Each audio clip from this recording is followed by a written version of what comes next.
If I had opened my front door just 30 seconds earlier, I probably wouldn't be alive today. The woman who called the deputies claimed she heard someone screaming inside my house.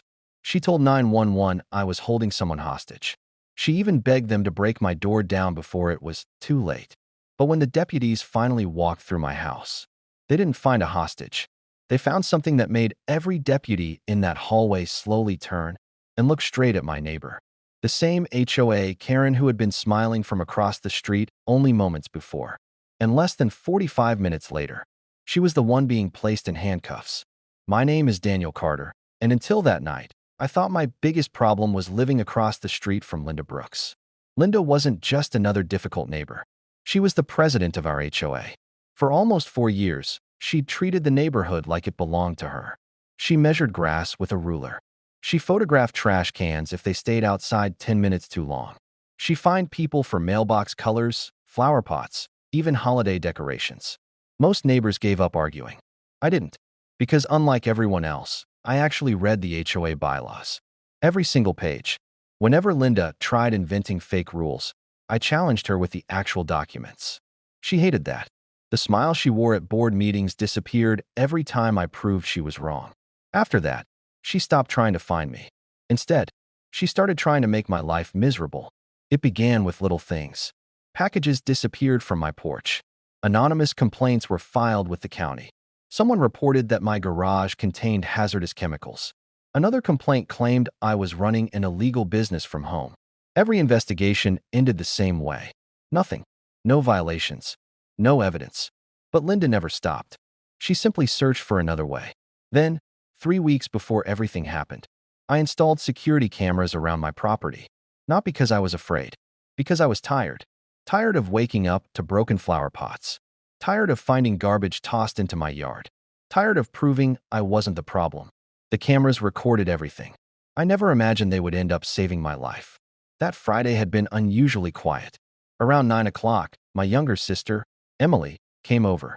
She was staying with me temporarily after finalizing a difficult divorce. She'd been struggling with panic attacks. Some nights were harder than others. My golden retriever, Max, had become strangely protective of her. Whenever Emily felt overwhelmed, Max stayed glued to her side. That night, we ordered pizza, watched an old movie, and laughed more than we had in weeks. For the first time, she actually seemed happy. Around 11:45 p.m., I heard something outside. A car door, then another. I glanced through the blinds. Linda was standing across the street, not walking her dog, not checking her mailbox, just standing there, watching my house.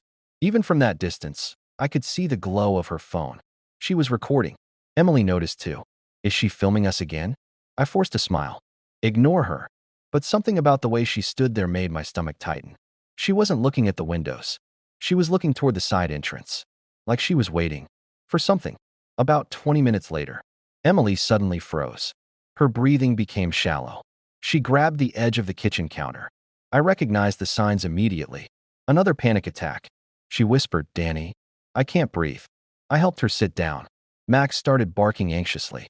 Emily cried out once. A loud, terrified scream that echoed through the house. Then another.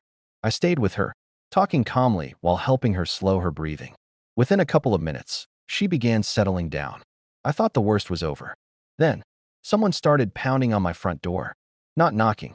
Pounding. Boom. Boom. Boom. Sheriff's office. Open the door. Before I could even reach the hallway, flashing red and blue lights filled every window in my house. I looked outside. 3 patrol SUVs.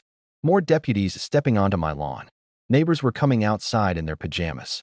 And across the street, Linda stood with her arms folded, smiling, actually smiling.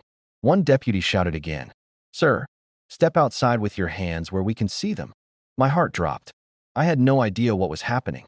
As I opened the door, the lead deputy looked directly at me and said words I'll never forget. "We received a 911 call claiming someone inside this house is being held against their will." And then he added one sentence that made the entire situation even more terrifying. "The caller says she has proof." The words hit me like ice water. The caller says she has proof. For a second, I couldn't even process what the deputy had just said. Proof of what? I asked. The lead deputy kept his voice calm. A woman across the street reported hearing repeated screams. She also claimed she recorded someone begging for help inside your house. She believes you're holding a woman against her will. My stomach dropped. Across the street, Linda stood with her arms crossed, wearing the same smug smile she'd worn at every HOA meeting after filing another complaint against me. She genuinely believed this was finally the night she'd destroy me. I slowly raised my hands. "Deputy, you're welcome to search every inch of my house." He studied my face for a moment. "Anyone else inside?" "My sister, Emily. She had a panic attack about 10 minutes ago. She's scared, but she's safe." The deputies entered carefully. Emily was sitting on the living room couch with a blanket wrapped around her shoulders. Max lay beside her, refusing to leave. One female deputy immediately knelt beside Emily. "Ma'am, are you okay?" Emily nodded, still catching her breath. I have panic attacks." "No one hurt you?" She looked confused. "No, my brother's been helping me all night." The deputies searched every room. Bedrooms, closets, garage, basement, every window, every door. Nothing. No hostage. No crime. No evidence. The atmosphere inside the house changed instantly. The lead deputy walked back toward the front door, his expression no longer suspicious. Instead, he looked irritated. Then another deputy approached him holding a small evidence bag. "Sir, you should probably see this." Inside the bag was a tiny black electronic device. The deputy looked at me. "Do you know what this is?" I stared at it. Then my eyes widened. It wasn't mine. It was attached underneath your kitchen window. The deputy turned it over. A wireless Bluetooth speaker, hidden under my window, still powered on. My mind raced. Then it clicked. Linda hadn't actually heard screams. She had created them. The deputies immediately stepped outside. The lead deputy walked straight toward Linda. "Ma'am, we'd like to ask you a few questions." For the first time that night, her smile disappeared. She laughed nervously. "I was only trying to protect the neighborhood." The deputy held up the speaker. "Can you explain why this was hidden underneath your neighbor's window?" Linda's face turned pale. I've never seen that before." At that exact moment, I remembered something. My security cameras. I hurried inside, opened the camera app, and rewound the footage. At 11:31 p.m., Linda crossed the street. She looked around, then crouched beneath my kitchen window, exactly where the speaker had been found. She placed something underneath the siding, walked back across the street, started recording with her phone. Then, less than 2 minutes later, the hidden speaker blasted a recording of a terrified woman screaming for help. The screams Emily heard outside weren't real. Linda had planted them herself. I handed my phone to the deputy. The entire group stood silently watching the footage. When it ended, nobody spoke. Finally, the lead deputy turned slowly toward Linda. "Ma'am, you need to turn around." She blinked. "What? Turn around? This is ridiculous. I'm the victim." "No, ma'am." He pulled a pair of handcuffs from his duty belt. "You're under arrest for filing a false police report, tampering with evidence, and attempting to fabricate a criminal investigation." Linda's mouth fell open. "You can't arrest me. I'm the HOA president." The deputy answered without hesitation. "That title doesn't place you above the law." Click. The handcuffs closed around her wrists.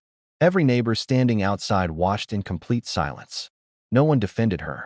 No one argued. Several simply shook their heads. One elderly neighbor quietly whispered, "It's about time." As Linda was escorted toward the patrol SUV, she looked directly at me. "This isn't over." I simply replied, "It was over the moment you decided to weaponize the police." The deputy later told me something that still gives me chills. If my security cameras hadn't captured Linda planting that speaker, I might have spent the rest of that night in handcuffs while detectives tried to figure out what had happened. One lie could have destroyed my entire life. 3 months later, Linda accepted a plea deal. She resigned from the HOA board permanently. The court also issued a protective order preventing her from contacting me or my family. As for the HOA, the neighborhood voted in an entirely new board. The first rule they passed? Every complaint now required actual evidence before any action could be taken. Emily slowly recovered. She's doing better today, and her panic attacks have become much less frequent.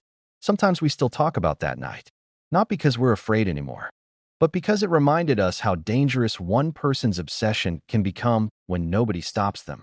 And every time I walk past those security cameras above my front porch, I remember one simple truth. Sometimes the loudest scream in the neighborhood isn't coming from the victim. It's coming from the person trying the hardest to create one.